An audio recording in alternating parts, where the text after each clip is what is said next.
The banquet hall of the Sanderson Federal Building gleamed under crystal chandeliers.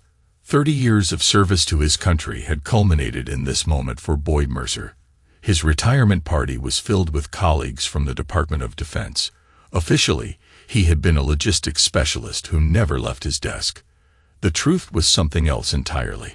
Boyd adjusted his tie as he surveyed the room. His wife, Diana, smiled at him from across the hall, as beautiful as ever at 57, though the smile never quite reached her eyes anymore. Their son, Aaron, stood beside her, 28, and uncomfortable in his suit. Something about Aaron's demeanor had been off all evening. Speech, speech. Someone called out, and others joined in. Boyd stepped to the front where a 3-tiered cake awaited him. 30 years, he began, his voice carrying the easy authority that had served him well through his career. 30 years of service to this great nation. I want to thank. Aaron appeared beside him, reaching for the cake knife to assist. As they positioned it together at the top tier, Aaron leaned in close. "Dad, I never wanted to be part of this," he whispered, his voice trembling. Boyd's hand tightened on the knife. "Part of what?" he asked without moving his lips, maintaining his smile for the crowd. Before Aaron could answer, Diana approached the small podium. She had always been the socialite between them, comfortable in the spotlight while Boyd preferred the shadows. "If everyone could give me your attention," she said, tapping the microphone. The feedback cut through conversations, and the room fell silent. "There's something about my husband's career you all should hear." Boyd felt a chill that had nothing to do with the air conditioning. For 30 years, he had maintained his cover flawlessly. What could Diana possibly know? Before she could continue, the building's alarm system erupted in a piercing wail. Red lights flashed from the ceiling.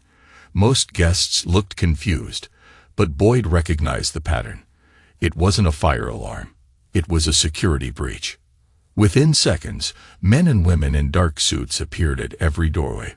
Boyd recognized several operatives from his department, individuals who officially didn't exist. The guests murmured in confusion. Director Sylvia Rollins stepped forward, her face impassive as always. She placed a classified folder with red striping on the table beside the cake. The folder bore the marking, Operation Cold Shade.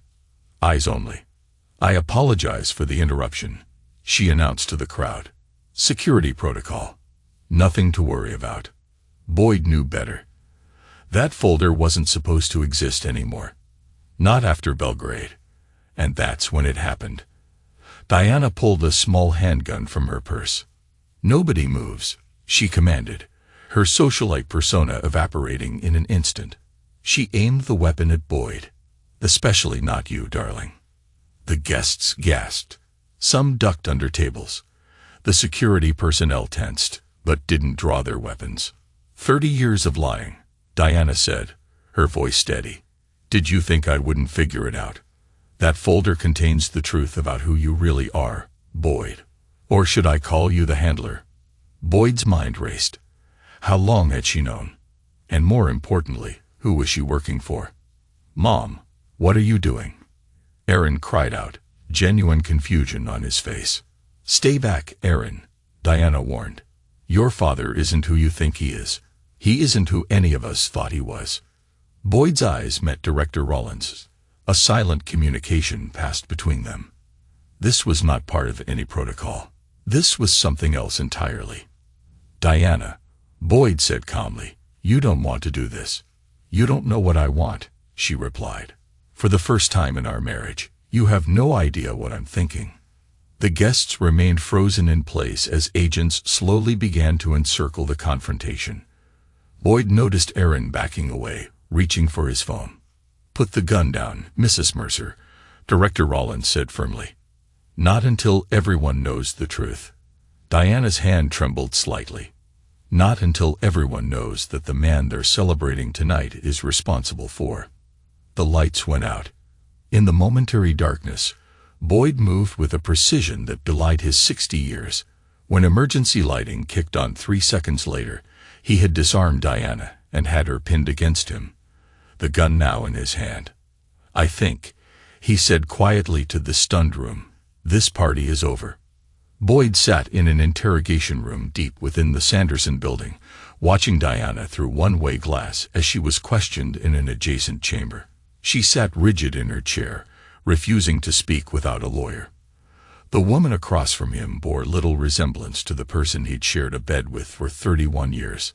Director Rollins entered with 2 cups of coffee, sliding one toward Boyd. "How long have you known?" Boyd asked without looking up. "That your wife was compromised. We weren't certain until tonight." Rollins took a seat. "The question is, how long has she known about you?" Boyd's mind traveled back through decades of operations. Officially, he was a mid-level bureaucrat who processed acquisition requests for military bases. In reality, Boyd Mercer was the handler, one of the most effective, deep-cover operatives the nation had ever produced. "Operation Cold Shade," Boyd said, tapping the red-striped folder on the table. "Someone leaked it to her. That operation was buried 20 years ago." "Belgrade." Rollins nodded. 4 agents lost, 2,000 civilian casualties. "An unfortunate necessity," Boyd replied without emotion. "We prevented a nuclear exchange." Some might disagree with that assessment. Those people don't have all the facts. The door opened again, and Aaron was escorted in by 2 agents. His face was pale, his expression wounded. "Dad, what in the world is going on?" he demanded. "Why are they holding Mom? Why are they treating us like criminals?" Boyd studied his son, searching for any sign of deception. "That's what we need to find out, Aaron. Your mother brought a weapon to a federal facility with apparent intent to expose classified information. She said you've been lying to us our whole lives," Aaron said, his voice breaking. "That your real job isn't what you told us." Boyd exchanged a glance with Rollins, who gave an almost imperceptible nod. "Sit down, son," Boyd said. For the next hour, Boyd explained a sanitized version of his career. That he had indeed worked for the Department of Defense, but in a capacity that required absolute secrecy. That his work had saved countless American lives. That the secrecy had been to protect them. What he didn't tell Aaron was about the tough operations, the assassinations, the regime changes, and the decisions that haunted lesser men, but that Boyd had made without hesitation because he believed they were necessary. "So everything was a lie," Aaron finally said. "Our whole family life." "Not everything," Boyd replied, "just the parts that needed to be." Aaron shook his head. "And Mom, what's going to happen to her?" "That depends," Rollins interjected, "on who she's working for and what she knows." A junior agent entered, whispering something to Rollins. Her expression darkened. "What is it?" Boyd asked. "We found something in your home office," Rollins said. "Hidden surveillance equipment. High-end. Government grade." Boyd's jaw tightened. "Diana?" "Possibly. But there's more." Rollins hesitated. "We tracked an encrypted transmission from your home network. It was sent this morning to an IP address in Moscow." "Russia," Aaron exclaimed. "That's crazy. Mom's not a spy." Boyd remained silent, processing the information. For years, he had suspected Diana's occasional unexplained absences weren't entirely related to her charity work. But Russian intelligence, it seemed too obvious. "There's one more thing," Rollins said. "We found evidence of regular payments to an account in Aaron's name. Payments originating from a shell company we've linked to Russian intelligence." Boyd turned slowly to his son, whose face had gone from pale to ashen. "Dad? I swear I don't know anything about that," Aaron stammered. "The first payment was made when Aaron turned 18, Rollins continued, roughly when he would have gained access to his own accounts without parental oversight." Boyd's mind worked rapidly, assembling the pieces. Diana had been spying on him, possibly for years. But Aaron, his own son. "I want a polygraph," Aaron said suddenly. "Right now. I'll prove I don't know anything about this."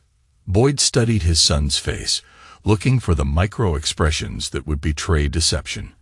After 30 years in the field, he could spot a lie at 50 paces. What he saw in Aaron's eyes wasn't deception. It was fear. "That won't be necessary," Boyd said.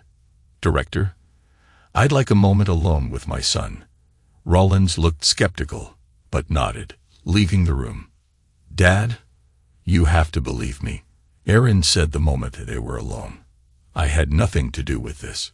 Boyd leaned forward. "Then why did you say you never wanted to be part of this?" Aaron swallowed hard. "Because I found something last week. I was helping Mom clear out your home office for the retirement, and I found an old flash drive. I thought it might have family photos, but there were documents. Operation Cold Shade. Pictures of dead people. Your name was all over it. And you told your mother." "Of course I told her. I thought maybe you were being blackmailed or something. I never imagined." Aaron trailed off. "She told me to forget about it, to never mention it. But then today, she was acting so strange."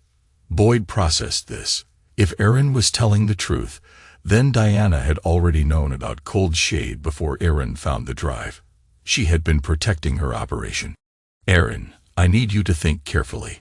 Has your mother ever introduced you to people she met through her charity work? Anyone who took a special interest in you or your career?"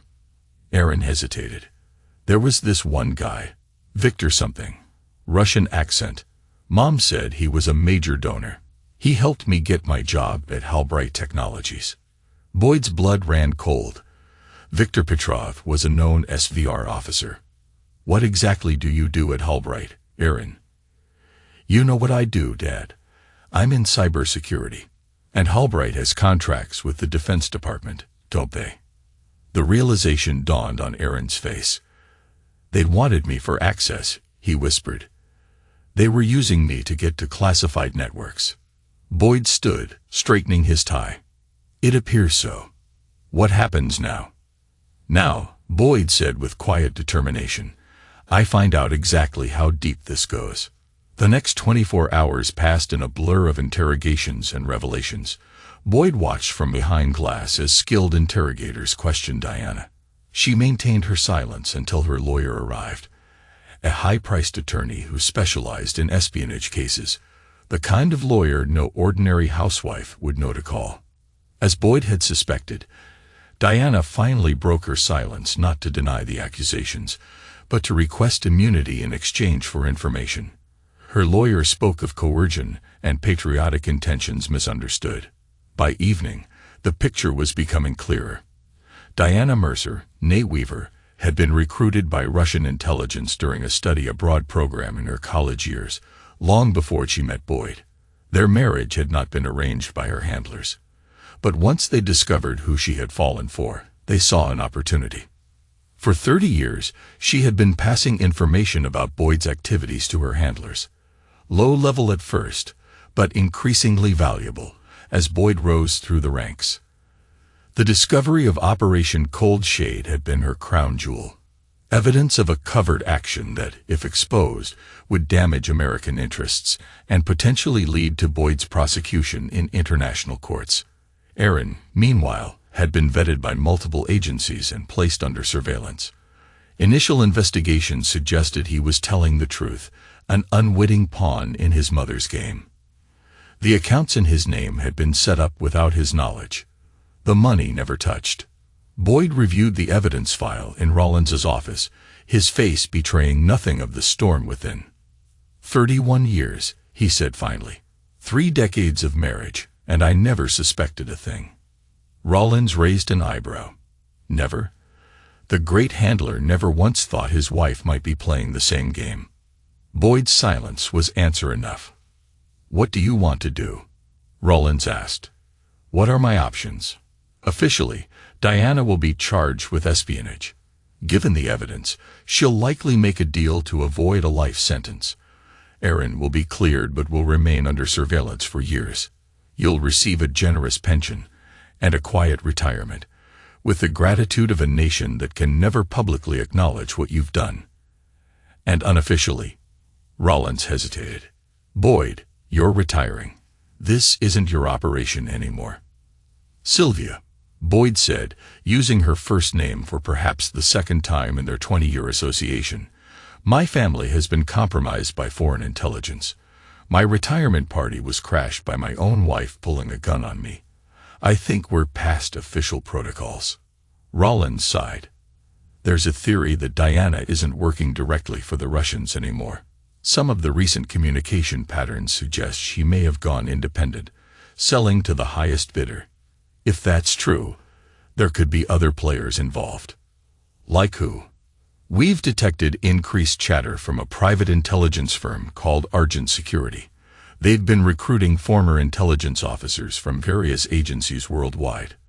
Their founder is Nolan Voss." Boyd finished. "I know him." "You would. He was your asset in Sarajevo before he went private." Boyd remembered Voss. Brilliant, ruthless, and perpetually dissatisfied with operating within government constraints. They'd worked together on multiple operations before Voss left to form his own security company. "You think Voss turned Diana?" "We think he made her a better offer. Voss has been building something big. Some kind of database of compromising information on officials worldwide. A blackmail operation on a scale we've never seen. And Operation Cold Shade would be valuable for that," Boyd mused. "Extremely. But here's where it gets worse," Rollins continued.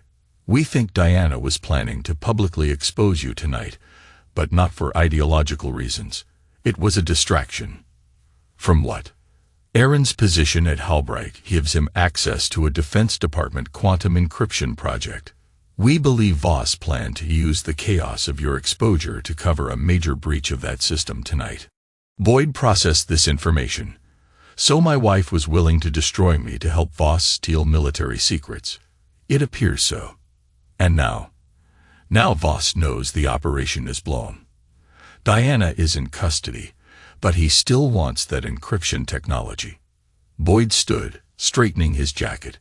"Then he'll try another approach." "Boyd," Rollins warned, "you're not authorized for fieldwork anymore. As of yesterday, you're retired." Boyd smiled thinly. "Then it's fortunate that what I'm about to do won't be on behalf of any government agency." "What exactly are you planning?" "To finish my retirement party properly," Boyd replied. With a bang. Boyd's townhouse in Georgetown felt different now. He moved through the rooms with a tactical awareness he'd never needed at home before. Every family photo, every piece of furniture now held a double meaning. The facade of normalcy that had concealed 30 years of deception. In the master bedroom, he opened Diana's closet and breathed in her perfume. Chanel No. 5, her signature for decades. Had that been real at least? Or another calculated choice to maintain her cover? He began a methodical search, examining floorboards, light fixtures, air vents, anywhere surveillance equipment might be hidden. By midnight, he'd found 3 more devices that the initial sweep had missed. Professional grade. Expensive. Boyd didn't disable them. Instead, he sat on the edge of the bed they'd shared and spoke clearly. "I know you're listening, Nolan. You always were thorough." He paused, knowing that somewhere recordings were being made, analyzed. "You turned my wife, manipulated my son, and now you want me to believe it's just about some encryption technology. I taught you better than that." Boyd stood, moving to the window that overlooked the quiet street. "I'm going to find you. And when I do, we'll finish what we started in Sarajevo." He disabled the devices then, crushing each one methodically. For the next hour, he continued his search of the house, looking not for surveillance, but for Diana's secrets. In their 31 years together, she must have left some trace of her true self. In her private study, behind a false panel in her antique desk that even the federal agents had missed, he found it. A small leather-bound journal. Inside were entries dating back decades, written in a cipher that Boyd recognized as a modified Vigenère, an encryption method he himself had taught her for emergency communications, if anything ever happened to him. It took him 3 hours to decode the first entry. September 4, 1992. Today, I married the enemy. He is kind, brilliant, and completely devoted to a system that will eventually collapse. I must remember my purpose. Sentiment is a luxury I cannot afford. Boyd felt a cold fury as he read further entries, documenting his career milestones alongside her handler meetings. Their son's birth was recorded with clinical detachment. Asset now has increased vulnerability through child. Recommend continued deep cover operation. By dawn, Boyd had decoded enough to confirm what he suspected. Diana had never loved him. Every moment of their marriage had been an operation to her. Every intimacy, every shared joy, every whispered secret, all weaponized and transmitted to her handlers. But the final entries suggested Rollins was right. 2 years ago, the tone had changed. Approached by V, offered to go independent. Higher compensation, lower risk. Moscow unhappy but powerless to stop transition. New target acquisition. Quantum key protocol at Heartbreak. Using ace placement as access vector. Using their son. That was unforgivable. Boyd's phone rang. A secure line.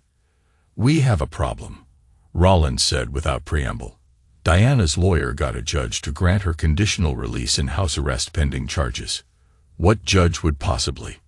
Judge Frederick Turnbull. His son has a gambling problem and suddenly paid off $2 million in debts last week. Voss, Boyd said. He's got something on the judge. Almost certainly. But it gets worse. Aaron is missing. Boyd's grip tightened on the phone. Since when? He left the safe house this morning. Said he was getting coffee. Never came back. His tracking device was found in a trash can 2 blocks away. He ran or was taken. We're reviewing surveillance footage. But Voss is too good for that, Boyd finished. He's making his move. Boyd, we're mounting an official response. I need you to stay out of this for your own protection. Of course, Boyd lied smoothly. Keep me updated. He ended the call and immediately moved to his office, behind a painting of the Georgetown waterfront. He opened a wall safe that not even Diana had known about.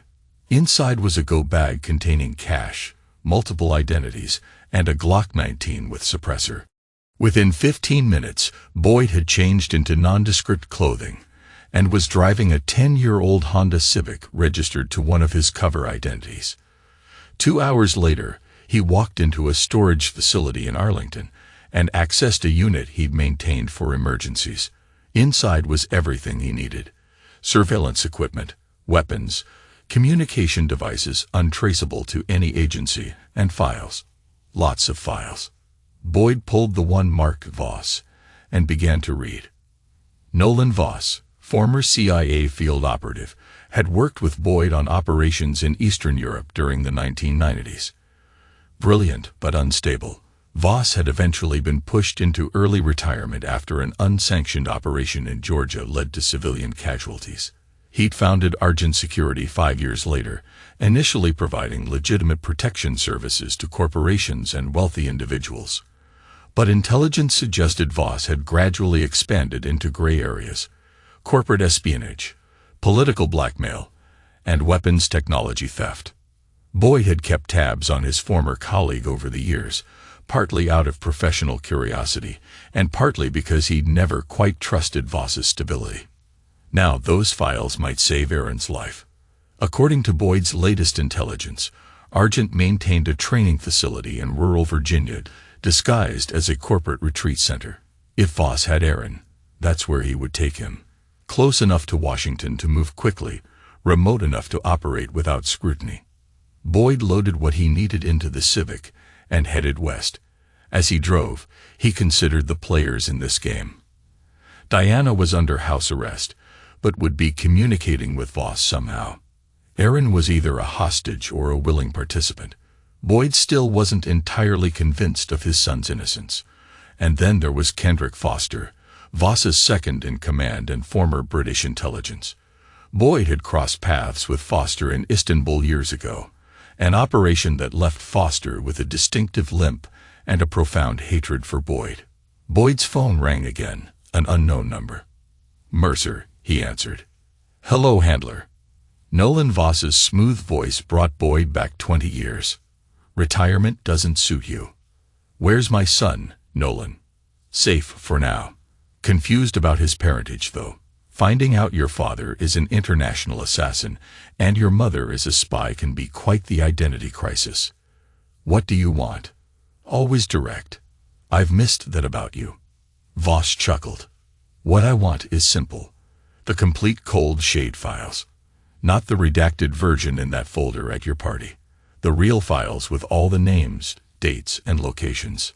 Those files were destroyed years ago. We both know that's not true. A man like you always keeps insurance. Boyd remained silent. Here's my offer, Voss continued. The complete cold shade files in exchange for your son's life. You have 12 hours. I want proof of life. There was a pause. Then Aaron's voice came on the line. Dad, I swear I didn't. The call ended. Boyd accelerated, pushing the Civic faster toward Virginia. Voss wanted the cold shade files because they contained more than just the Belgrade operation. They detailed a network of assets, officials, and operatives across Eastern Europe, many of whom were still in positions of power. With that information, Voss could blackmail dozens of high-level targets. And Boyd did have the complete files, not in any government facility, but in a safety deposit box in Zurich. The question wasn't whether he could get them. It was whether he was willing to sacrifice that network to save his son. As he drove, Boyd made another call to a number few people knew existed. Authentication Bravo 7 Delta Tango, he said when the line connected. A pause, then. Authentication accepted. How can I help, handler? I need a team. Off the books. Operation Cold Shade is compromised. Understood. Assets available in your sector include Falcon, Meridian, and Whiskey. Boyd considered. Activate Falcon and Meridian. Have them meet me at the contingency point in 3 hours.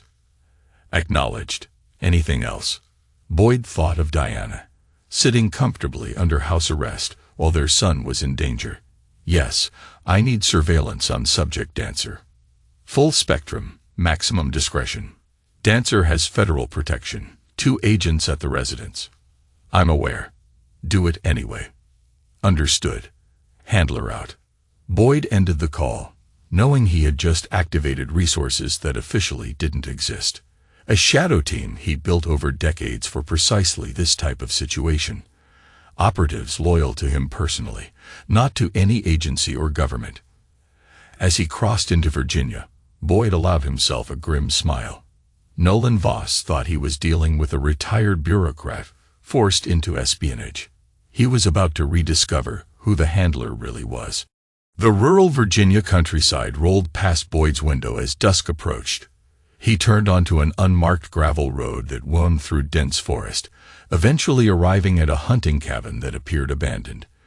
2 vehicles were already parked behind it, a mud-spattered pickup truck and a late-model SUV with government plates. Inside, 2 individuals waited. Meredith Kwan, Falcon, sat cleaning a disassembled rifle with methodical precision. At 45, she had the toned physique of someone half her age and the eyes of someone who had seen too much. Former Delta Force, now officially an intelligence analyst, Kwan specialized in extraction operations. Leaning against the wall was Dominique Rousseau, Meridian, a communications and cyber specialist whose round face and perpetual 5 o'clock shadow masked one of the sharpest minds in the intelligence community. At 38, he was the youngest of Boyd's private team. Handler, Kwan acknowledged without looking up from her rifle. Been a while. Not long enough if you're calling us in, Rousseau added, typing rapidly on a laptop. I thought you were retired as of yesterday. Circumstances changed, Boyd replied, laying out his equipment on the cabin's worn table. My son has been taken by Nolan Voss. Both operatives stiffened. They knew the name. Argent Security, Rousseau said. They've been on every agency's radar for years, but no one can pin anything concrete on them. Because Voss knows how we operate, Boyd explained. He was one of us. What's his play? Kwan asked, reassembling her rifle with swift, practiced movements. He wants the complete cold shade files. Rousseau whistled. Those are supposed to be destroyed. Most copies were, Boyd acknowledged. But Voss knows I'd keep contingencies. And do you have them? Quan asked directly. Boyd nodded. In Zurich. But that's not our immediate concern. Right now, we need to locate where Voss is holding Aaron.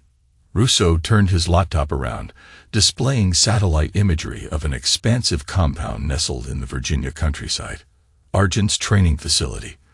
20 armed security personnel at all times. State-of-the-art surveillance. If he's holding your son anywhere in the region, it's there. We need confirmation, Boyd said. Meridian, can you get us eyes inside? Rousseau grinned. Already working on it. Argent uses a proprietary security system, but they can track their IT infrastructure maintenance. I've been ghosting their network for the past hour. Any signs of Aaron? Not yet, but I've only accessed the outer perimeter systems. The main facility has air-gap security. No external connections. Boyd considered their options. Quan, you'll handle reconnaissance. Get close enough to confirm Aaron's presence, but maintain absolute deniability. And if I confirm? Quan asked. Then we plan extraction. Against 20 armed operators with tactical training. Quan raised an eyebrow. Even for you, that's ambitious. We're not going to fight them, Boyd explained. We're going to use Voss's playbook against him. As they began planning, Boyd's secure phone buzzed with a message from his surveillance team on Diana. Subject has visitor. Identity confirmed. Viktor Petrov. So Diana's original Russian handler was still in play. Interesting. A second message followed. Federal agents called away on emergency. Subject and visitor alone in residence. Boyd's jaw tightened. Someone had deliberately created a distraction to remove Diana's protection detail. This operation was getting more complicated by the minute. Change of plans, he announced. Meridian, continue working on Argent systems. Falcon, you're with me. Where are we going? Quan asked, already gathering her equipment. To have a conversation with my wife. Diana Mercer sat in her living room, a glass of white wine in hand, as she conversed with the silver-haired man across from her, Viktor Petrov, cultural attaché to the Russian embassy and longtime SVR officer. He looked perfectly at ease in the home he had been monitoring for decades. Your accommodations could be worse, Petrov observed in his lightly accented English. House arrest in a Georgetown townhouse is hardly suffering. It's temporary, Diana replied. Once Nolan has what he needs, all charges will mysteriously disappear, and you trust him to keep his word. Diana smiled thinly. I trust his self-interest. He needs me for phase 2. The Russians are displeased, Petrov said casually. 30 years of investment, and you simply change allegiance. The world changed, Victor. Your people still think in terms of Cold War politics. Nolan understands that power today isn't about nations. It's about information. Petrov nodded thoughtfully. And what information do you think your husband will provide to save your son? The cold shade files. Complete and unredacted. And if he refuses? Diana's expression hardened. He won't. For all his ruthlessness in the field, Boyd has one weakness. Family. It's why I was such an effective asset all these years. Was he ever suspicious? Never, Diana said with a hint of pride. The great handler, who could spot a double agent across a crowded room, never once looked at his own wife. Perhaps, a voice said from the doorway, because I never imagined someone could sustain a lie for 31 years. Diana's wine glass shattered on the floor as she jerked to her feet. Boyd Mercer stood in the entrance to the living room, a silenced pistol aimed casually at Petrov. Hello, Victor, Boyd said calmly. Cultural attaché suits you better than your previous cover as a trade representative. Petrov remained seated, his composure remarkable. Boyd Mercer, I've waited decades to meet you properly. You'll forgive me if I don't offer you a drink. Boyd stepped into the room, maintaining his aim. Where's my son? Ask your wife, Petrov suggested. She's the one who arranged his recruitment. Boyd's gaze shifted to Diana, whose initial shock had transformed into cool calculation. "You weren't supposed to be here," she said. "The federal agents recalled away on a false emergency," Boyd finished. "Basic tradecraft, Diana. I'm disappointed." "What are you going to do, Boyd? Kill us? That would be rather conspicuous for a man in your position." "My position," Boyd repeated. "You mean as a retired bureaucrat whose wife betrayed him, or as the handler whose family has been compromised by hostile intelligence?" Diana's eyes narrowed. "You always did compartmentalize well. Where is Aaron?" "Safe," Diana said, her tone measured. "For now, Nolan is prepared to release him unharmed in exchange for the cold shade files." "And you believe that?" "It's a straightforward transaction." Boyd laughed, a sound devoid of humor. "Nothing involving Nolan Voss is straightforward. You should know that by now." "He wants the files more than he wants revenge," Diana insisted. "What he wants," Boyd said coldly, "is to destroy the network I spent decades building. The cold shade files contain the identities of over 30 deep cover assets across Eastern Europe and Russia. People who trusted me with their lives. People who helped you commit terrible acts," Diana countered. "Belgrade wasn't a necessary evil, Boyd. It was a massacre orchestrated by you. You don't have the clearance to understand what Belgrade prevented." "I understand enough," Diana shot back. "I've lived with the architect of those deaths for 30 years, slept beside him, raised a child with him." Boyd's expression remained impassive, but something flickered in his eyes. "And yet you never once confronted me, never questioned, never hesitated to play the devoted wife. Tell me, Diana, was any of it real? Any moment in 31 years?" For the first time, Diana's composure faltered. "Would it matter if I said yes?" "No," Boyd admitted, "but I'm curious how deep your deception goes." Petrov shifted slightly in his chair, drawing Boyd's attention back to him. "Your wife is a remarkable woman," the Russian said. "One of our most valuable assets, but I think you already know that her loyalty has evolved." "To Voss," Boyd said. "Among others." Petrov shrugged. "The modern intelligence landscape is fluid. Your wife adapted better than most." Boyd stepped closer, his gun unwavering. "I'm going to ask one more time. Where is my son?" "At the Argent compound," Diana answered. "In their secure wing. Nolan is keeping him comfortable, but isolated." "Is he part of this willingly?" Diana hesitated. "Aaron never knew about my work. But Nolan persuaded him that cooperating was in everyone's best interest." "Persuaded how?" "Nothing permanent," Diana assured him. "But Nolan can be very convincing when necessary." Boyd's finger tightened almost imperceptibly on the trigger. "If Aaron is harmed in any way, then deliver the files," Diana interrupted. "That's all Nolan wants." "No," Boyd said. "The files are just the beginning. What happens after I hand them over?" "What's phase 2 that you mentioned, Victor?" Diana glanced at Petrov, who remained impressively calm for a man with a gun pointed at him. "Insurance," she said finally. "The files provide leverage over key European security officials. With that leverage, Argent can access specific military installations housing tactical nuclear devices." Boyd's expression didn't change, but his mind raced. "Voss is going into the nuclear blackmail business." "Not blackmail," Diana corrected. "Realignment. Some nations shouldn't have such weapons. Others should have more. Nolan is merely adjusting the balance. By stealing nuclear weapons. By transferring them to more responsible parties." "And you support this?" Diana met his gaze evenly. "I support a world where power isn't concentrated in the hands of a few nations who believe themselves exceptional." Boyd nodded slowly, as if finally understanding something. "You never were working for Russia, or Voss. This is your operation." Diana smiled thinly. "I learned from the best, darling." For a moment, the room was silent, except for the ticking of the antique clock on the mantel, a wedding gift from Diana's parents all those years ago. "I'm going to get our son back," Boyd said finally. And then you and I are going to have a long overdue conversation about our marriage. You're not going to kill us?" Petrov asked, seeming genuinely curious. "Not today," Boyd replied. "Diana and Victor have federal charges pending. Their sudden deaths would only complicate matters."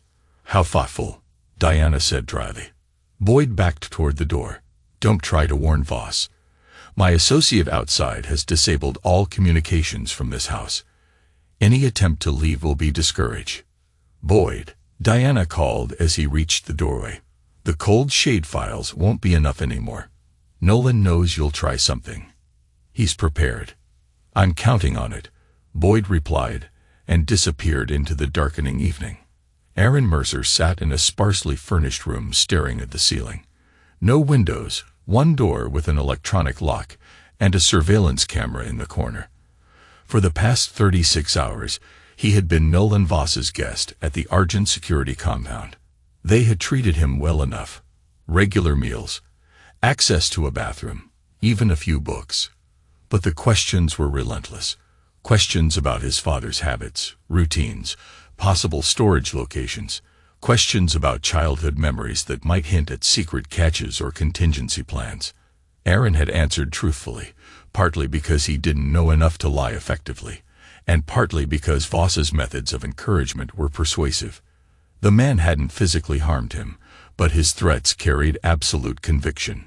"Your father is not who you think he is," Voss had explained during their first conversation. "The handler is responsible for more deaths than most terrorist organizations. He's just had government sanction for his actions." Aaron hadn't wanted to believe it, but the evidence Voss presented was compelling. Photographs, reports, testimonies from survivors of operations his father had orchestrated. Operation Cold Shade was just one of many, though apparently the most significant.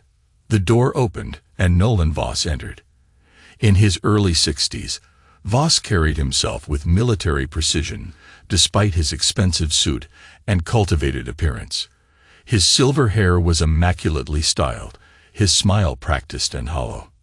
"Good news, Aaron," Voss announced. "Your father has agreed to our terms. The Cold Shade files in exchange for your safe return." Aaron sat up straighter. "You've spoken to him." "Better than that. He's on his way here now." Something in Voss's tone made Aaron uneasy. "And then what? You'll let us both go?" Voss sat on the edge of the desk across from Aaron. "That depends entirely on your father. If he cooperates fully, then yes, you both walk away. If not..." He shrugged eloquently. "My mother," Aaron began hesitantly. "Is she involved in all this?" "Diana," Voss chuckled. "Your mother has been playing a very long game, Aaron. Longer than you've been alive." "She's a Russian spy," Aaron said flatly. "I heard the federal agents talking." "She was," Voss corrected. "But Diana Mercer has evolved beyond national loyalties. These days, she's more of an independent contractor, with very specific ideas about global power redistribution." Aaron shook his head, trying to process this information. "So both my parents have been lying to me my entire life." "In different ways, yes." Voss leaned forward. "But here's what you need to understand, Aaron. Your father will be here within hours. When he arrives, things will happen very quickly. I need to know which side you're on." "Side? I'm just trying to survive this." "There are no innocent bystanders in this game," Voss said sharply. "Your father trained me years ago. Do you know what his first lesson was? Everyone is an asset or a liability. Right now, you're hovering somewhere in between." Aaron swallowed hard. "What do you want from me?" "When your father arrives, he'll have contingencies, multiple plans for different scenarios. I need you to help me anticipate them. I don't know how his mind works. But you know him as a father, as a man. That's valuable intelligence." Voss stood. "Think about it. Your cooperation could make this process much smoother for everyone." After Voss left, Aaron paced the small room. His world had collapsed in less than 2 days. The truth about his parents, the lies, and the danger he now faced closed in on him, forcing him to question everything he thought he knew. The father he'd known, the quiet, dedicated bureaucrat who coached his little league team and helped with science projects, was actually a government assassin. His mother, who'd organized charity fundraisers and baked cookies for school events, was a Russian spy turned international arms dealer. And now he was expected to choose a side. Aaron sat on the edge of the bed, head in his hands. There was one thing neither Voss nor his mother seemed to understand about Boyd Mercer.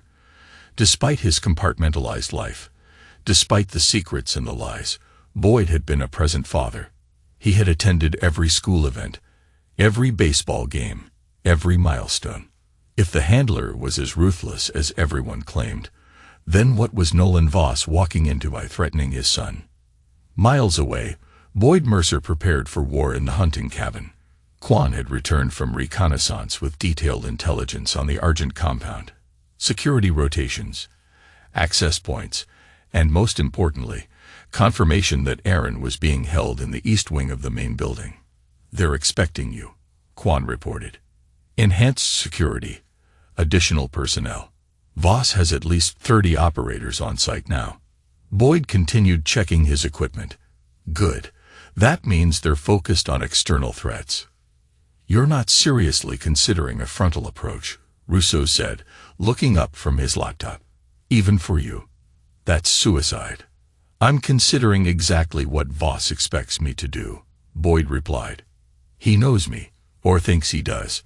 He's anticipating either a stealth infiltration or a negotiated exchange." "And what are you actually planning?" Quan asked. Boyd laid out a satellite image of the compound, something he won't see coming because it involves people he doesn't know exist. For the next hour, Boyd outlined his strategy. It was elegant in its simplicity, brutal in its execution. By the end, both Quan and Rousseau looked at their mentor with newfound respect and a hint of apprehension. "If this works," Rousseau said quietly, "Argent's security will effectively cease to exist." "That's the idea," Boyd confirmed. "Nolan crossed a line when he targeted my family." "And if Aaron is cooperating with them?" Quan asked the question directly, as was her way. Boyd paused in his preparations. "My son may be confused, manipulated, even coerced. But he's not a traitor." "You thought the same about Diana," Rousseau pointed out gently. Boyd's expression hardened. "I'll deal with that possibility if it arises. For now, we proceed as planned." As night fell, Boyd made one final call to Director Rollins. "I'm going to ask you something," he said when she answered, "and I need you to consider carefully before responding." "I'm listening." "Operation Windfall. Is it still active?" A long pause. "Boyd, that operation was shut down a decade ago. After Geneva." "Officially, yes, but we both know some protocols remain in place." Another pause. "What exactly are you asking for?" "Plausible deniability," Boyd said simply, "for about 12 hours. You're going after Voss. Whatever happens beyond that is incidental." "Rollins, there's a training exercise scheduled for the 10th Mountain Division tomorrow. Communications might be disrupted in certain sectors of Virginia as a result. For about 12 hours. Thank you, Sylvia." "Boyd," she said before he could disconnect. "Diana made a call after you left. We couldn't block it without revealing our surveillance. To Voss." "Yes. Whatever you're planning, they know you're coming." Boyd smiled grimly. "Good. That's exactly what I want them to think." At midnight, Boyd sent Quan to her position overlooking the Argent compound. By 2 a.m., Rousseau had completed his preparations and departed for his role in the operation. By 3 a.m., Boyd was alone in the cabin, making his final arrangements. He opened a secure case and removed an old satellite phone. Technology outdated enough to be invisible to modern surveillance, but still functional on legacy networks. He dialed a number from memory. "Authentication Sierra Echo Victor Echo November," he said when the call connected. A computerized voice responded. "Authentication accepted. Cold shade protocols activated. Awaiting instruction. Execute Protocol Lazarus. Authorization Boyd Mercer, the handler. Confirmation code 2-79 Alpha Delta. Confirmation code accepted. Protocol Lazarus initiating. Estimated completion: 6 hours. Boyd ended the call and destroyed the phone. Protocol Lazarus was his ultimate contingency, the controlled exposure of carefully selected parts of the cold shade files to specific intelligence agencies worldwide. Not enough to compromise his network, but enough to create chaos within the very organizations Voss was trying to manipulate. As dawn approached, Boyd drove toward the Argent compound in a nondescript van. In his earpiece, Russo's voice provided updates. Falcon in position. Systems breach complete. I have control of their security grid. Understood, Boyd replied. Begin Phase 1. He was 3 miles from the compound when the first explosions lit up the early morning sky. The Argent security compound erupted in coordinated chaos. 3 separate explosions along the perimeter fence triggered automatic alarms, drawing security personnel away from the main building. Simultaneously, the power cut out, plunging the entire facility into darkness for the critical seconds before emergency generators engage. In that brief window of darkness, Quan moved, positioned on a ridge overlooking the compound. She fired precisely targeted shots, not at people, but at key infrastructure, communication arrays, backup generators, vehicle tires. Inside the compound, security center operators scrambled to assess the situation. Emergency protocols activated, and armed teams deployed to the fence breaches, exactly as Boyd had anticipated. Nolan Voss stood in his command center, watching the security feeds with narrowed eyes. Unlike his personnel, he recognized the pattern immediately. It's a diversion, Voss announced to his second-in-command, Kendrick Foster. Mercer is creating chaos to mask his real approach. Foster, the lean man with a perpetual sneer, nodded. I've doubled the security on the East Wing. If he's coming for the boy, he'll meet resistance. He's not coming through the front door, Voss said dismissively. That's not how the handler operates. Check the maintenance tunnels, the ventilation system. A new alarm sounded. Fire suppressant systems activating in the West Wing, opposite from where Aaron was being held. Another diversion, Foster concluded. Voss wasn't so sure. Or a double blind. He wants us to think everything is a diversion. So we ignore the obvious. He grabbed his radio.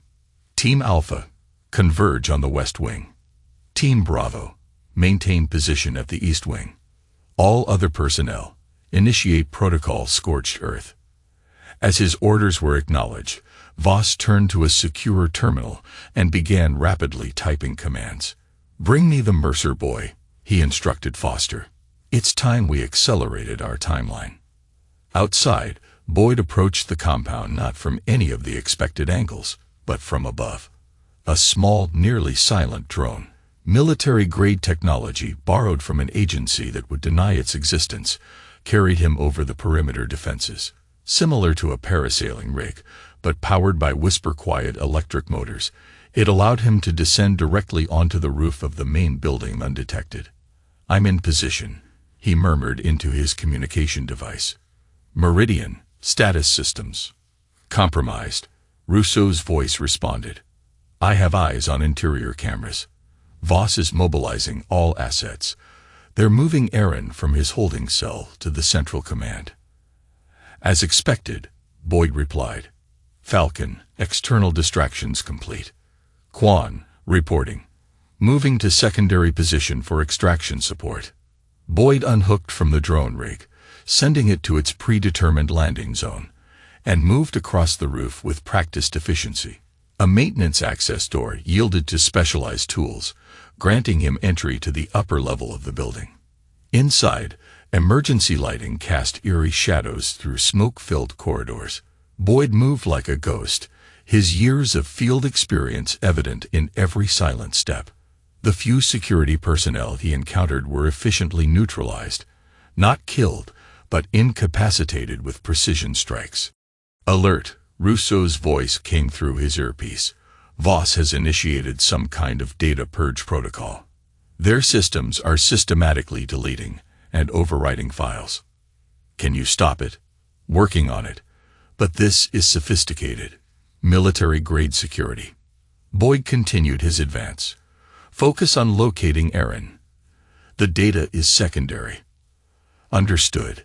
He's being taken to the Central Command Center. 3rd floor, north side. 4 guards with him. Boyd changed direction, heading for a service stairwell. As he reached the 3rd floor landing, his earpiece crackled. "Handler, we have a complication," Kwan's tense voice reported. Federal vehicles approaching from the main road. At least 6 SUVs, tactical teams. Boyd paused. Rollins had promised them a window. Either she lied, or someone else picked up their activity. Boyd considered the implications. Federal agents would complicate his extraction plan, but might provide useful confusion. "Maintain position," he instructed. "Let them establish a perimeter. We'll use their presence to our advantage." He continued through the 3rd floor, encountering increasingly organized resistance. These weren't typical security contractors. They moved with military precision, using tactical formations. In his earpiece, Rousseau provided continuous updates. Aaron is now in the command center with Voss and Foster. They appear to be. Wait. Report, Boyd demanded, ducking into an alcove as a security team passed. They're using Aaron to access something. Some kind of biometric system. Boyd's blood ran cold. Biometric systems required willing participation or extreme coercion. Either Aaron was cooperating or Voss was forcing his compliance. "Give me eyes in that room," Boyd ordered. "Working on it," Rousseau replied. "But their internal security is." "Wait, I've got it. Sending feed to your device now." Boyd checked the secure tablet in his pocket. The grainy feed showed the command center, a high-tech room filled with monitors and equipment. Aaron sat at a terminal, typing rapidly while Voss stood over him. Foster paced nearby, occasionally checking security feeds. There was no sign of physical coercion, but Aaron's body language suggested tension. Not a willing participant then, but not actively resistant either. Boyd resumed his advance, neutralizing 2 more security teams before reaching the corridor leading to the command center. Through the reinforced glass walls, he could see Voss, Foster, and Aaron inside. "Meridian, on my mark, kill all power to the command center. Falcon, be ready for rapid extraction on the north side, 2nd floor balcony." Both operatives acknowledge. Boyd waited, watching through the glass as Voss leaned closer to Aaron, saying something in his ear. Aaron's hands hesitated over the keyboard, then resumed typing. "Now," Boyd ordered. The command center plunged into darkness. In the momentary confusion, Boyd moved. The reinforced door yielded to a specialized breaching charge. Quiet, but effective. He entered in the darkness, his enhanced vision goggles giving him a critical advantage. Foster reacted first, drawing a weapon, but Boyd was already in motion. A swift strike disarmed the former British operative, followed by a precision blow that aggravated his old injury. Foster went down with a cry of pain. Voss was more prepared. As emergency lighting kicked in, he already had a gun pressed to Aaron's temple. "Right on schedule, Handler," Voss said calmly. "Though I expected you to use the ventilation system, not the roof. I'm losing my touch." Boyd stood perfectly still, assessing. Aaron's eyes were wide with fear, but there was something else there. Determination. "Let him go, Nolan. This is between us." "Oh, I don't think so," Voss replied. "Your son has been extremely helpful. Haven't you, Aaron?" Aaron remained silent, his gaze locked on his father. "Did you bring the cold shade files?" Voss asked. "They're in a secure location," Boyd answered. "Release my son, and we can discuss terms." Voss laughed. "Always the negotiator. But I'm afraid we're past that point now." He pressed a key on a nearby console with his free hand. "You see, while you were busy planning this dramatic rescue, Aaron has been helping us access something far more valuable than cold shade." Boyd glanced at the monitors, which displayed lines of code and schematics he recognized immediately. The quantum key encryption protocols from Halbright Technologies. The very project Aaron had been working on. Aaron has talents you never appreciated, Voss continued. He's given us complete access to next-generation military encryption. Cold Shade was just the appetizer. This is the main course. You're lying, Boyd said evenly. That system requires multiple authentication protocols. Aaron couldn't access it alone. Not alone, no, Voss agreed. But with his mother's assistance and some creative pressure. Amazing what a family can accomplish together. Boyd's gaze shifted to Aaron, who minutely shook his head, a signal. You've lost, Nolan, Boyd said calmly. Federal agents are surrounding the compound as we speak. Your operation is finished. A minor inconvenience, Voss replied. In 5 minutes, the data transfer will be complete. After that, it hardly matters what happens to this facility. The real victory is already secured. As Voss spoke, Aaron's hand moved slowly toward the console, unnoticed by his captor. Now, Boyd said, here's what's going to happen. You're going to release my son, and I'm going to allow you to live. One-time offer. Voss laughed again. You're not in a position to make demands, Handler. In fact, Aaron's hand slammed down on the console, triggering an alarm. Simultaneously, he drove his elbow back into Voss's stomach. The gun discharged, the bullet grazing Aaron's shoulder, but he was already rolling away. Boyd moved instantly, closing the distance to Voss before the man could recover. What followed wasn't a fight so much as a systematic dismantling. Every strike Boyd delivered was calculated, targeting nerve clusters and vulnerable points with surgical precision. Foster attempted to intervene, lunging from the floor, but Aaron, despite his injured shoulder, intercepted him, driving a knee into the man's damaged leg. In less than 30 seconds, both Voss and Foster were incapacitated. Boyd secured them with zip ties as Aaron clutched his bleeding shoulder. You came, Aaron said, his voice a mix of pain and relief. Of course I came, Boyd replied, quickly examining his son's wound. It's superficial. You'll be fine. Dad, they made me access the Halbright systems, but I didn't give them the real protocols. I created a backdoor, a virus that will corrupt their entire network once they try to use the data. Boyd paused, studying his son with newfound appreciation. That was risky. I learned from you, Aaron said simply. Always have a contingency plan. Boyd secured the room, checking that both Voss and Foster were thoroughly restrained, then activated his communication device. Meridian. Falcon. Change of plans. Primary extraction route compromised. We'll use Protocol Echo. Both acknowledged. Boyd turned to the computer systems, initiating a command sequence. What are you doing? Aaron asked, watching his father work. Making sure Voss's organization doesn't survive this, Boyd replied. The data you gave them. How long before they discover it's corrupted? Hours, maybe days. It looks legitimate enough to pass initial verification. Boyd nodded approvingly. Good. That gives us time. On a nearby console, Voss stirred, regaining consciousness. You can't stop what's already in motion, Handler, he said through bloodied lips. Diana has already implemented Phase 2. Boyd finished his work at the terminal and turned to face his former colleague. You never understood the difference between us, Nolan. You see assets and operations. I see the whole board. Meaning what? Meaning I activated Protocol Lazarus 6 hours ago. Every intelligence agency that might be interested in your operation has received selected parts of the Cold Shade files, specifically the parts identifying your network, your buyers, your assets, your infrastructure. Voss's eyes widened. You're bluffing. You'd never expose your own network. My network was extracted months ago, Boyd said calmly. When Diana first accessed the files, did you think I wouldn't have contingencies for that exact scenario? For the first time, genuine fear showed on Voss's face. The Russians are particularly interested in your recent dealings with certain oligarchs.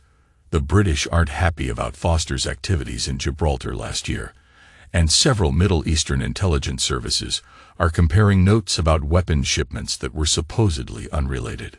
Boyd checked his watch. "We need to move," he said to Aaron. "The building's security systems will reset in approximately 2 minutes, and we don't want to be here when federal agents breach the perimeter." "What about them?" Aaron gestured to Voss and Foster. "They'll face justice," Boyd replied, "though not necessarily the kind they're expecting." As if on cue, the facility's intercom system crackled to life, announcing a security breach at multiple entry points. Boyd led Aaron to the door, pausing to look back at Voss. "One last thing," Boyd said. "Diana." Voss managed a bloody smile. "What about her? Is she really the mastermind, or was that your idea?" "To make me believe my wife was more than just a turned asset." "Ask her yourself," Voss replied. "If you can find her." Boyd considered this, then nodded. "I will." Father and son disappeared into the corridor as the sound of approaching federal agents echoed through the building. The extraction from the Argent compound unfolded with practiced efficiency. Boyd and Aaron moved through pre-planned routes, avoiding both security teams and the incoming federal agents. Kwan provided cover from her position, eliminating surveillance cameras and creating distractions when necessary.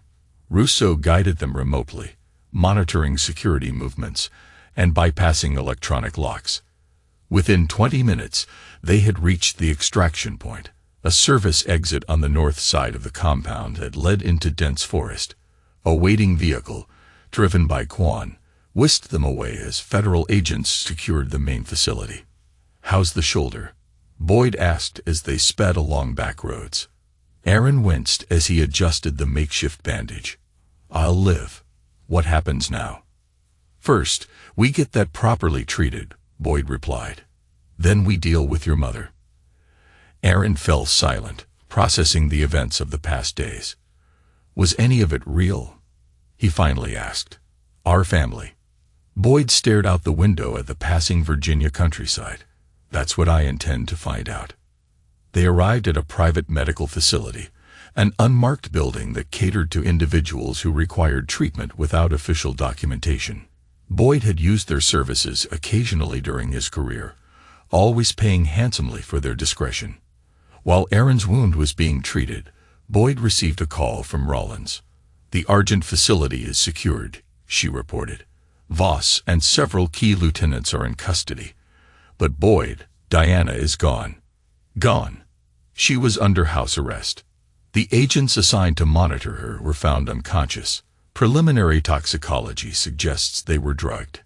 Diana disappeared approximately 3 hours ago." Boyd processed this information. "She knew I was moving against Voss. She's activating contingency plans." "Do you know where she might go?" "I have theories," Boyd replied. "What about the cold shade information I released?" Rollins sighed heavily. "It's creating exactly the chaos you predicted. Multiple agencies are scrambling, assets are being burned, operations suspended. The intelligence community will feel the effects for years. And the Argent network being dismantled as we speak. Whatever Voss was planning, it's finished." "Not quite," Boyd corrected. "Diana is still out there. And according to Voss, she was the architect of their larger strategy, something involving nuclear materials." "Do you believe that?" Boyd considered the question. "Diana successfully deceived me for 31 years. I'm no longer certain what she's capable of." "What are you planning to do?" "Find her," Boyd said simply, "before she can implement whatever comes next." After ending the call, Boyd rejoined Aaron, whose shoulder was now properly bandaged. The doctor had recommended rest, but time was a luxury they couldn't afford. "I need to know everything," Boyd said to his son, his voice firm but gentle. This was just the beginning of another chase, and neither of them knew how it would end. "Every conversation with your mother about her charity work, every meeting with Voss or others connected to him, every unusual request she's made recently," Boyd said as they drove away from the clinic. Aaron struggled to recall details that had seemed insignificant at the time, but now took on new meaning. There was a charity event 2 months ago for nuclear disarmament. Mom was particularly invested in it. She introduced me to several military officials who seemed interested in my work at Albright. Names. General Lawrence Tanner was one. He oversees security at several weapons storage facilities, and there was a Department of Energy administrator, Patricia Hoffman. Boyd recognized both names. Tanner had been investigated for security breaches several years earlier, but cleared of wrongdoing. Hoffman had access to classified information about nuclear material transportation. What else? Mom maintained a private office in Georgetown, separate from her charity work. She claimed it was for personal projects, but never elaborated. I visited once. It had extensive security, which seemed odd for a civilian space. Address. Aaron provided it, and Boyd immediately changed direction. Meridian. He said into his communication device, "I need everything you can find on a private office registered to Diana Mercer in Georgetown." Within minutes, Rousseau had information. Property leased through a shell company 3 years ago. Significant power usage consistent with advanced computing equipment. Regular deliveries from technology suppliers. And this is interesting. Weekly visits from a specialized cleaning service that typically handles laboratory environments. Boyd's expression darkened. She's been planning this for years. Planning what exactly? Aaron asked. I'm not certain, Boyd admitted, but based on what we know about Argent's operations and the nuclear connection, it's likely some form of radiological threat. You think Mom is building a dirty bomb? Not necessarily. There are other ways to weaponize nuclear materials, more subtle approaches that would align with Diana's methods. They arrived at the Georgetown address, an unassuming brownstone, with discreet security cameras mounted at strategic points. Boyd surveyed the building, noting multiple entry points and potential escape routes. Stay in the car, he instructed Aaron. Dad, I can help. You already have, Boyd assured him. But from here, I work alone. Boyd approached the building cautiously, aware of the surveillance equipment tracking his movements. Rather than attempting to bypass it, he walked directly to the front door and rang the bell. If Diana was monitoring remotely, she would see him immediately. No response came. After a moment, Boyd produced specialized tools and bypassed the electronic lock. The interior was climate-controlled and smelled faintly of antiseptic. Everything was meticulously organized. The mark of someone who left nothing to chance. He moved through a reception area into what appeared to be a standard office, but his trained eye noted inconsistencies. Furniture that hadn't been used, decorations too perfect, an absence of the normal wear that comes with daily occupation. A facade, just like their marriage. Behind a bookshelf, he discovered a reinforced door with a biometric lock. It would be keyed to Diana's prints, possibly her retinal pattern as well. Boyd examined it carefully, then retrieved a small case from his pocket. Years ago, during what Diana believed was a romantic vacation to the Maldives, Boyd had created a complete biometric profile of his wife. A standard precaution for operatives with family members who might someday be used as leverage. He had never imagined he would use those materials against Diana herself. The synthetic fingerprint film worked perfectly. The door unlocked with a pneumatic hiss. Beyond lay what could only be described as a command center. Banks of computers, communication equipment, and specialized hardware that Boyd recognized as encryption devices. One wall was covered with maps and photographs, many showing nuclear facilities across Europe and Asia. Boyd moved to the central computer station. The systems were active, but locked. Another biometric scanner guarded access. Again, he used the synthetic materials, gaining entry to Diana's private files. What he found confirmed his worst fears. Detailed plans for accessing multiple nuclear storage facilities, transportation routes, potential buyers. But most disturbing was a file labeled Implementation Timeline.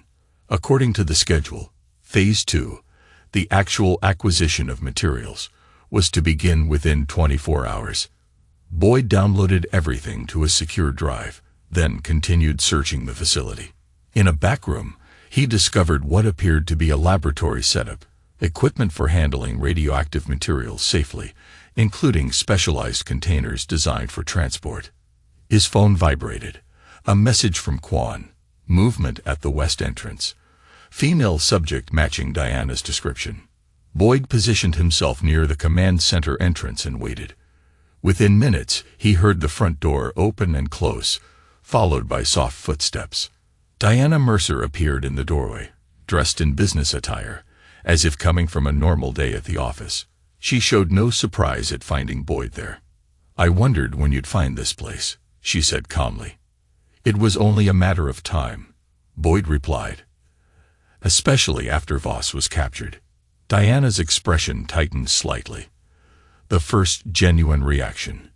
Nolan was careless. Too focused on revenge against you to see the bigger picture. And what is the bigger picture, Diana? Nuclear terrorism. Blackmail on a global scale. What exactly is your endgame? She moved into the room, maintaining distance from Boyd. Rebalancing. The world's nuclear powers have maintained their monopoly long enough. New voices deserve a place at the table. By stealing weapons-grade material and selling it to the highest bidder.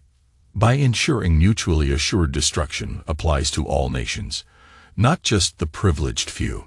Diana gestured to the maps. Do you know how many countries secretly desire nuclear capability, but are prevented by international pressure? How many would pay anything for that power? I know exactly how many, Boyd said quietly. I've spent my career preventing precisely that scenario. Yes, the great handler, protecting American hegemony at any cost. Diana's voice took on a bitter edge.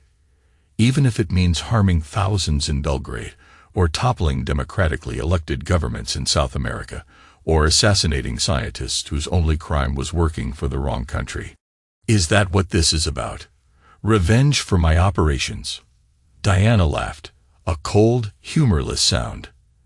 Don't flatter yourself, Boyd. This was never about you.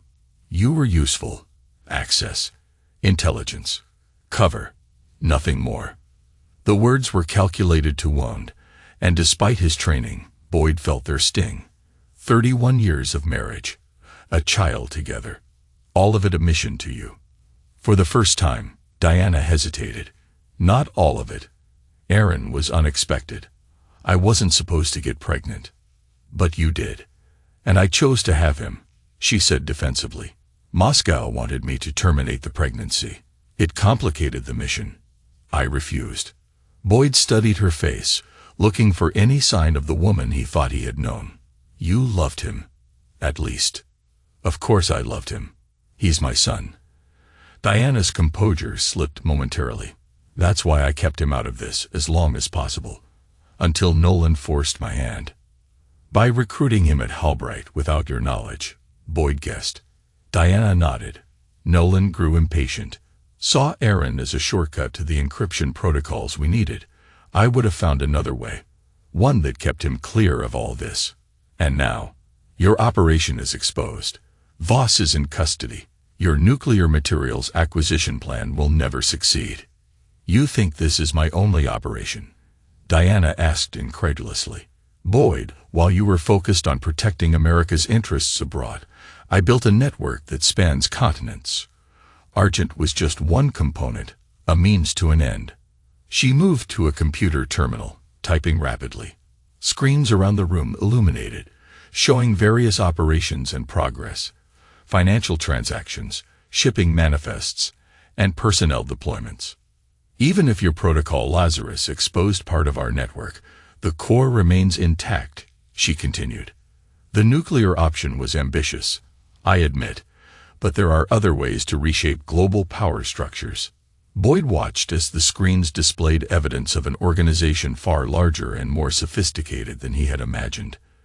Diana hadn't just been spying on him. She had been building something massive in the shadows of his own operations. Why are you showing me this? He asked. You must know I'll move against your entire network now. Diana smiled sadly. Because it's already too late. Diana shook her head. You know, that's not possible. We've always been on opposite sides, even when sharing the same bed. She glanced at her watch. My extraction team will be here in approximately 3 minutes. You should go. I can't let you leave, Diana. You don't have a choice, not if you want to minimize casualties. She held up the dead man's switch again. Besides, don't you want to save what's left of our son's world? The mention of Aaron struck home. Boyd weighed his options, calculating risks and potential outcomes, as he had done countless times in the field. But this was different. This was personal in a way no operation had ever been. Goodbye, Boyd, Diana said with finality. For Aaron's sake, I hope we never see each other again. She backed toward the exit, maintaining her grip on the switch. Boyd remained motionless, tracking her movement, but making no attempt to stop her. Just before she reached the door, a shot rang out. Diana jerked backward, red blossoming across her shoulder. Her grip on the switch faltered, but didn't release. Aaron stood in the doorway, Boyd's backup weapon in his hands. Mom, he said, his voice breaking. It's over. Diana stared at her son in shock. Aaron, you don't understand what's at stake. I understand enough, he replied. I heard everything. The dead man's switch, the attacks on infrastructure. You were going to collapse the global economy to sell to the highest bidder, to create a more equitable world. To create a more equitable world, Diana insisted, to ensure that power isn't concentrated in the hands of a few nations who believe themselves exceptional, to give voice to the voiceless. Aaron's expression hardened. By destroying the lives of billions, by causing global chaos and suffering. That's not justice, Mom. That's terrorism. Diana's eyes filled with tears, but her voice remained steady. Sometimes, Aaron, the greater good requires sacrifice. Sometimes, the only way to create a better future is to burn down the old system. Boyd stepped forward, his voice calm but firm. And sometimes, Diana, the only way to stop a monster is to cut off its head. Diana looked at him, a mixture of sadness and defiance in her eyes. You won't stop this, Boyd. The wheels are already in motion. You can't unsee what you've seen or undo what you've done.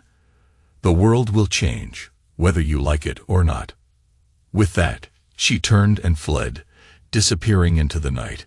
Boyd moved to Aaron, taking the weapon from his trembling hands. You did the right thing, he said softly. Aaron looked at him, his eyes filled with a mix of relief and horror. Did I? I just shot my own mother. Boyd put a hand on his shoulder. You stopped a global catastrophe. That's something to be proud of. Outside, the sound of approaching sirens filled the air. Boyd knew that their work was far from over. Diana was still out there, and the countdown to global chaos had already begun. But for now, they had bought themselves some time. And time, Boyd knew, was the most precious commodity of all. One where power isn't concentrated in the hands of a few nations. By causing suffering for millions, Aaron countered. That's not equity. That's terrorism. Boyd moved cautiously toward Diana, whose wound was bleeding steadily. The switch. Diana handed it over. And we can get you medical attention. Diana's eyes darted between her husband and son, calculation visible even through her pain. You'll never stop what's coming. The protocols are already activated. Then help us minimize the damage, Boyd urged. For Aaron's sake, if nothing else. For a long moment, Diana hesitated. Then, with a defeated sigh, she carefully handed the switch to Boyd, who secured it with practiced hands. I never wanted him involved, she said quietly. Neither did I, Boyd replied. But here we are. As he secured Diana, Boyd contacted Rollins. I have Diana Mercer in custody. We have a global situation developing that requires immediate attention. Activate Joint Task Force Omega. Authorization code, Handler 769. Understood, Rollins responded. Extraction team en route to your location. Boyd turned to Aaron, who stood watching his mother with a mixture of anger and grief. "You should have stayed in the car." "If I had, she would have gotten away," Aaron pointed out. "Or you would have had to kill her." Boyd couldn't argue with that assessment. "How's the shoulder?" "Hurts less than watching my family fall apart," Aaron replied with grim humor. Diana looked up at her son. "I did love you, Aaron. That was never part of the mission. That was real." Aaron met her gaze steadily. "Maybe. But you were willing to sacrifice my future for your ideology. That's not love." As federal agents arrived to take Diana into custody, Boyd pulled Aaron aside. "This isn't over. Diana's network is still operational, and whatever she set in motion is already happening. We have work to do." "We?" Aaron asked. "If you're willing," Boyd nodded. "You've proven yourself today, and we need your expertise with the Halbright systems if we're going to contain this." For the first time in days, Aaron smiled slightly. Like father, like son. Boyd placed a hand on his son's uninjured shoulder. "Let's hope not entirely. I've made enough mistakes for both of us." Together, they watched as Diana was escorted to a waiting vehicle, her expression unreadable as she disappeared into the gathering darkness. 6 months later, Boyd Mercer stood at the window of his new office in a nondescript building in Northern Virginia. The view was unremarkable. A parking lot, some trees, other office buildings in the distance, but the work happening inside was anything but ordinary. The Joint Cyber Response Unit had been officially established 3 months earlier, following what the media called the April disruptions, a series of coordinated attacks on financial systems and critical infrastructure worldwide. Most civilians experienced it as temporary service outages and market volatility. But Boyd and a select few knew the truth. Diana's legacy lived on, and the fight to secure the future had only just begun. Few knew how close the world had come to a genuine catastrophe. Diana's network had been more extensive than anyone imagined. Her contingency plan had targeted vulnerable points in global systems, power grids, banking networks, transportation infrastructure. Without Boyd's immediate intervention, using information extracted from Diana and her command center, the damage would have been catastrophic. As it was, the response team had managed to contain the worst effects. Stock markets recovered after initial panic. Power outages were limited to hours rather than days. The global economy faltered, but stabilized. Diana Mercer had been charged with multiple counts of espionage, terrorism, and conspiracy. Her trial was conducted in secret, the proceedings classified at the highest levels. She received multiple life sentences without possibility of parole. Boyd had visited her once, 3 months ago, in the specialized detention facility where she was held. The conversation had been brief, unsatisfying. Diana remained convinced of her cause's righteousness, unrepentant for the damage she had done, except where Aaron was concerned. "Take care of him," she had said as Boyd prepared to leave. "He deserves better than what we gave him." On that single point, they agreed. A knock at the door interrupted Boyd's thoughts. Aaron entered, carrying 2 cups of coffee. At 29, he had changed in the months since the Argent incident. More confident, more focused. The boyish uncertainty was gone, replaced by a quiet determination. "The analysis came back on the Belgrade files," Aaron said, handing his father a cup. "You were right. Mom altered the original documents before sharing them with Voss. The civilian casualty count was exaggerated tenfold." Boyd nodded, unsurprised. Diana was always thorough in her disinformation. "It doesn't change what happened," Aaron pointed out. "But it does change the narrative. The official investigation is being reopened.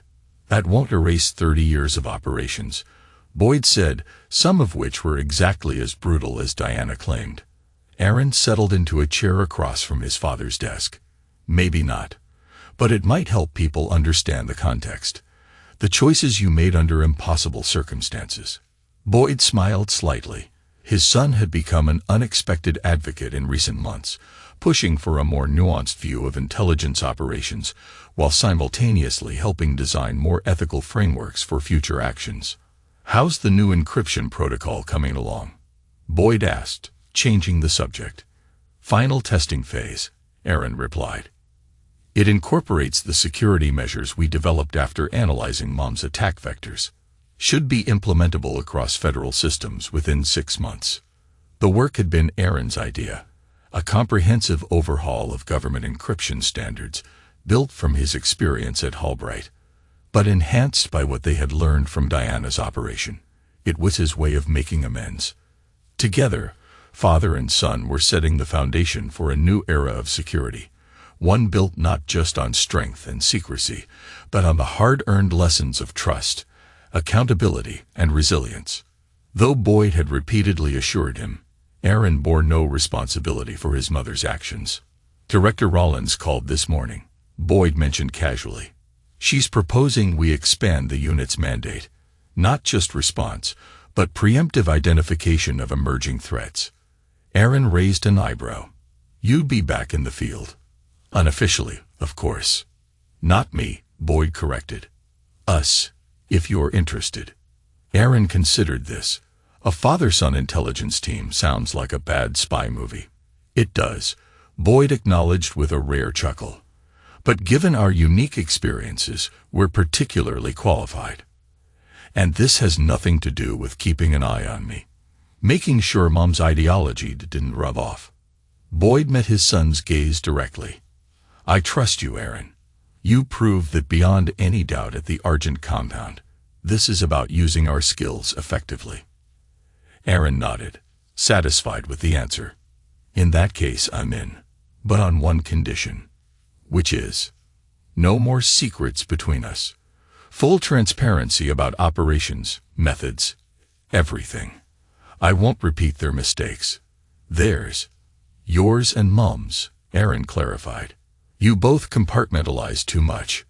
Created walls, even within your family. That's not how I want to live." Boyd considered his son's words. Compartmentalization had been central to his career, his identity. The handler had thrived by keeping information segregated, emotions contained, relationships controlled. But where had that led him? A marriage built on deception, a son caught in the crossfire, a retirement ceremony that dissolved into violence and betrayal. "Agreed," Boyd said finally. "No more secrets. Not between us."